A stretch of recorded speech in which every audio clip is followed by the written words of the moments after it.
Nobody took more advantage of the people of South Africa than the leader of Umkhonto we Sizwe, even using their money to build his own house while people lived in poverty. Honorable President, the IFP will be counted amongst the nation builders, not the breakers, the doers, not just the dreamers, the workers, not just the armchair critics. The Democratic Alliance entered the government of national unity, first to prevent the MK from getting their hands back on the levers of power, where they would be able to loot another 4.9 trillion rand of our GDP. We stand ready to rebuild South Africa. Guys, so in this video, these two powerful speeches by John Steenhuisen of the DA and Shisa of the IFP party, actually really powerful statements and really powerful speeches in the Sona as they debate against President Ramaphosa's Sona speech. I think this speech is really, if you really love South Africa, you should really take your time and listen to both of them. They really highlight really interesting and really important points. The likes of John Steenhuisen reminding South Africa that South Africa has the highest unemployment on earth. He actually argues that it's time to live by example. He's in a way blasting all the parliamentarians in the parliament there. I don't know, probably he is included as well, but he's actually arguing about Jacob Zuma as well, that according to John Steenhuisen, he argues that Jacob Zuma actually used South Africa's money to build his own house. You see, these are things that actually are really being exposed in parliament, and sometimes it shocks me when I listen to these statements really going on, unfolding in parliament for all of South Africa to say. And that's the beauty of public service. You have to be careful. The moment you become a public servant, you have to be really careful with your actions. He actually argues that South Africa actually now needs that 4.9 trillion rand that he argues that Jacob Zuma stole during the whole state capture problem, and that the whole thing with IFP actually arguing that it's time now to rebuild South Africa. Really powerful speeches anyway. Both speeches, I think I would encourage you guys to watch till the end, because they really speak about a lot of really important things that South Africans, all South Africans, whether you identify yourself as black, white, colored Indians, need to come together now, slowly start thinking, because the direction the nation is going, it's really showing or probably highlighting what might actually become a race war, right, which would take away the greatness that God has actually buried into South Africa going forward. And for me personally, as a Nigerian, looking at South Africa on the outside, seeing all the potential in that land, I really wouldn't want that to happen. So let's quickly listen to John Steenhuisen and IFP leader Shisa really break down some of the problems they see in South Africa and how to fix them, and share your thoughts in the comments. I'm now calling the Minister of Agriculture, Honorable Steenhuisen.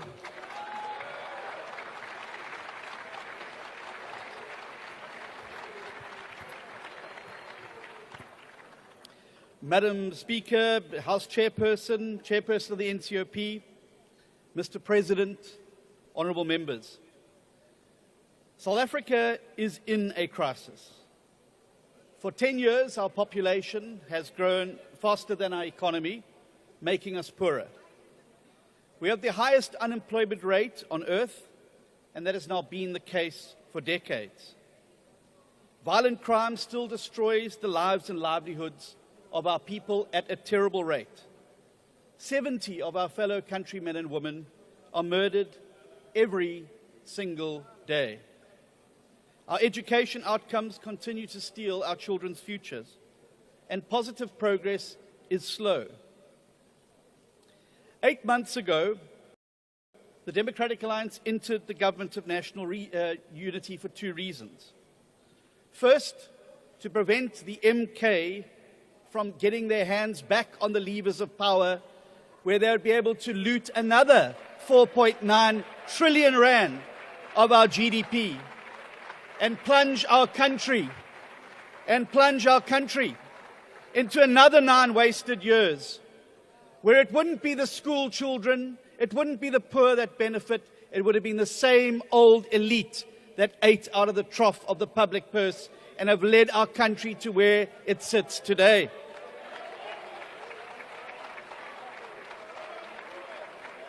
But we also joined the government of national unity We joined the government of national unity so that we could play our part in helping to turn South Africa around.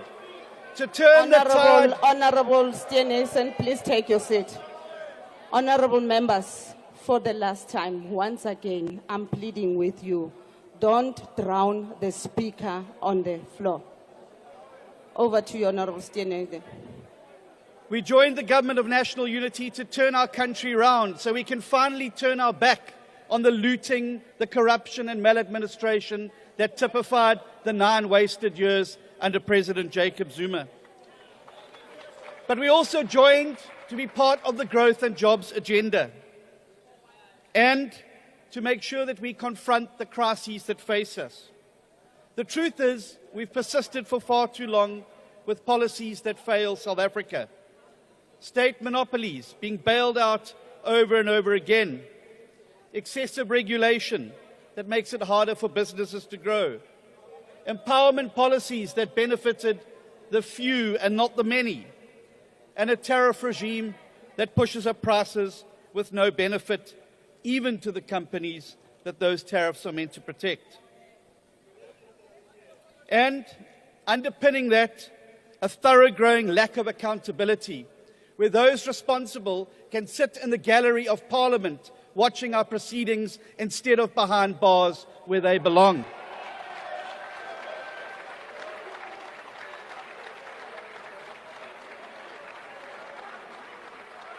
Worse still, in the face of this crisis, we've yet to respond with the urgency and determination to make a clean break from the past and to set forth boldly on a new path of success. And now, having made ourselves weak over those 9 wasted years, we confront a new threat: US tariff barriers, potential threat of AGOA, and possibly even sanctions by a regime driven by an administration that will put America's interests ahead of ours. And make no mistake about that. And so what do? When a country faces a crisis, it needs to unite and navigate the threat. And that is what we must do now. And the GNU must practice what it preaches. And that is why, in a variety of portfolios, we've taken a decision to focus like a laser beam on growth and jobs. And that was what the President set out in the Sona. I was in Ceres yesterday to mark the first shipment of South African apples to Thailand in 16 years. Just one example of how this government is opening up new markets for our agricultural products. Solly Malatsi's ministers on a mission to get fast, reliable broadband into the hands of millions of people in rural areas. Dr. Schreiber opening South Africa to skills and to tourists. Minister McPherson fast-forwarding infrastructure projects. Honourable Minister Garube focusing on long-term education excellence through a strategic reorientation. And Minister George ensuring regulations to enable sustainable growth. We need to approach our trading partners now and seek to lower... Honourable Steenhuisen, please take your seat. Honourable Member. Will John Steenhuisen take a question? Honourable Steenhuisen, can you take a question? No, I wasted 9 years listening to this stuff in the House He doesn't under want his to previous take a leader. question. Please sit down, Member. You can proceed, Honourable Steenhuisen. We must turbocharge Operation Vulindlela. We must take up the World Bank's offer of a government-wide regulatory review. We must bring down the costs of living for our consumers. We must allow equity alternatives to ownership requirements in every sector. And we must make the bold decisions that are required to get our country moving forward. But there's one more thing we must do. There's one more thing we must do. And that is remember that South Africa cannot succeed unless everybody in South Africa succeeds, and I mean everybody, no exceptions. And that means we must redress the wrongs of the past, but we must do so in a way that grows employment and grows our economy. It makes no sense, for instance, that 30 years of transformation has occurred alongside a 50% increase in unemployment. We cannot redress the past by compromising the present or sacrificing the future. We must ensure that we respect cultural and language rights, which exist precisely because South Africa is a diverse and divided country. And we must ensure that every single South African feels safe in their homes and at their place of work. And that includes our farmers and farm workers. The dismantling of the rural safety units was a catastrophic mistake, and it opened the door to a collapse of rural policing and the targeting of our farmers and farm workers of all races by violent criminals and syndicates. Just this weekend, I was in Tabanchu, in Vicksburg, and other parts of the Free State, with commercial farmers and small-scale black farmers, to listen to their heartbreaking stories about how they fear for their families' lives, and they are preyed upon almost monthly by syndicates of stock thieves who destroy their opportunity to grow their businesses. Cases get opened but are never investigated. They know who is responsible but cannot secure arrests or convictions. This situation cannot go unaddressed.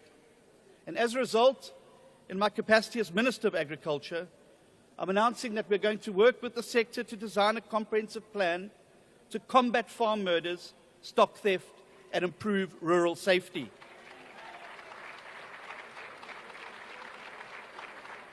I look forward to collaborating with the Minister of Police and the entire Justice and Security cluster to bring an end to the scourge once and for all. Madam Speaker, we live in times of both great hope but also great fear. It is time for us as leaders, the people of this House, to lead by example. We should seek to unite, not to divide. We should seek to build, Mr. President, not to break. We should choose to reflect the best of ourselves and banish the worst. Madam Speaker, we must recognize the moment that we find ourselves in for what it is, a moment of great danger for the people of South Africa. For if they fall prey to the historic revisionism that we've just heard from the leader of the opposition, they could lull themselves into some complacency that somehow things were better when those policies and persons were in charge. Nobody took more advantage of the people of South Africa than the leader of Umkhonto we Sizwe, even using their money to build his own house while people lived in poverty. And we must reject the revisionism, because had we had that 4.9 trillion rand that was stolen under Mr. Zuma, we would have schools that were working, clinics that were functioning, police and nurses on the streets, and South Africa would be a better place. But never you mind, Mr. President. It's up to us now to pick up the baton and to take this country forward. But it means that we need to do whatever we can to turn the economy around. The time for a break with failed policies is now. The time for a new approach Honourable Minister, is now. your time is up. Now is the You time. can take your seat. Thank you.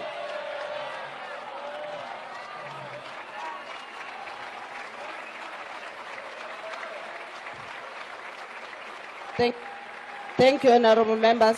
Please take your seats. I'm now. The Minister of Cooperative Governance and Traditional Affairs, Honourable Shisa.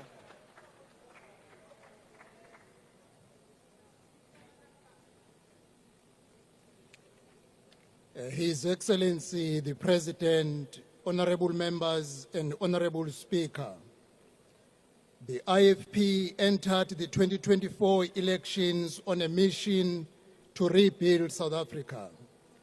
We knew that 2024 will be the most crucial elections since the dawn of democracy. We entered the 2024 elections determined to put South Africa first and to bring integrity back to government. And at the heart of this vision is the government that works for its people.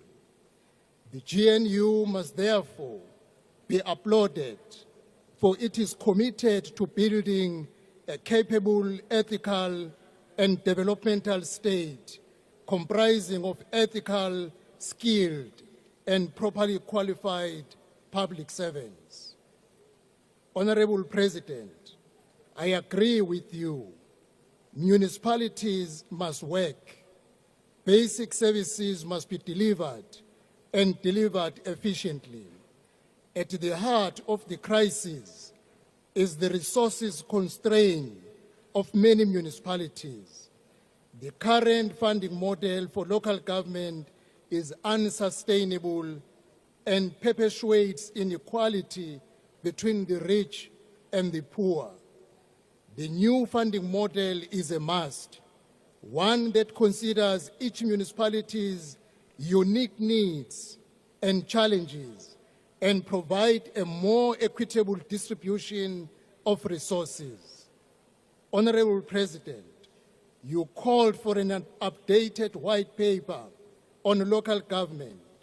COGTA is already leading the reform of the 1998 white paper. Indeed, the White Paper Political Oversight Committee is already meeting next week. This presents an opportunity to rethink the funding model for municipalities. In March 2026, we will table in Cabinet an updated white paper on local government that will be responsive to the real challenges and propose solutions to make the local government work. Honorable President, the GNU will ensure that the commitments you made to the nation do not become empty promises, but a lived reality. We are encouraged that during Sona, you acknowledge the constructive and important role that traditional leaders can play in improving services to our people. For decades, the IFP has been proclaiming the critical role of traditional leaders in promoting development and stability in our communities. Hey, there's something which is disturbing here. I'm sorry, can the service officers just check what's disturbing the minister? Yeah, and I've removed it, Honorable Speaker. Thank you for assisting. We know the importance of partnering with traditional leaders to deliver services and promote development. Therefore, Honorable President, the traditional leaders must be properly supported and capacitated. The focus on new infrastructure development is also welcome, but it must be accompanied by maintaining and upgrading the existing infrastructure. To rebuild South Africa, we need to rebuild our education system, rebuild our healthcare system, and rebuild our economy. The IFP fully supports the principle of universal access to healthcare. Our concern, Honorable President, is the feasibility and affordability of the NHI in its current form. The government, therefore, must prioritize strengthening the existing public healthcare system, which is plagued by inefficiencies and shortages of equipment and medical personnel. The IFP proposes a more incremental approach to implementing the NHI, prioritizing strengthening the existing healthcare system and piloting new models of care. We also emphasize the need for greater transparency and accountability in managing NHI funds to arrest corruption and ensure that resources are properly used. We welcome the government's commitment to creating jobs and stimulating economic growth We look forward to the implementation of the medium-term development plan, particularly in relation to the 3 strategic priorities of driving inclusive growth and job creation, reducing poverty, and tackling the high cost of living. Honorable Speaker, the unfolding drama and the international diplomatic fallout around the Expropriation Act is deeply concerning. We condemn those who spread misinformation and work against our collective national interest to rebuild South Africa. Together with the nation, Honorable Speaker, I honor our fallen soldiers who bravely fought for peace in the Democratic Republic of Congo. Their selfless sacrifice will never be forgotten. The IFP supports initiatives to restore peace across the continent, knowing that peace and stability are essential for economic development, social justice, and human dignity.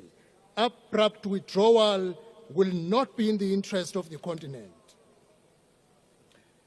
South Africa's presidency of the G20 is a significant milestone for Africa. As a nation, we must showcase our talents, abilities, and potential to unlock the economic opportunities that will enable us to address pressing domestic challenges. Let me reiterate the IFP's resolute support of the GNU and the GPUs and their vision of healing wounds of the past while working for a brighter future for all of us.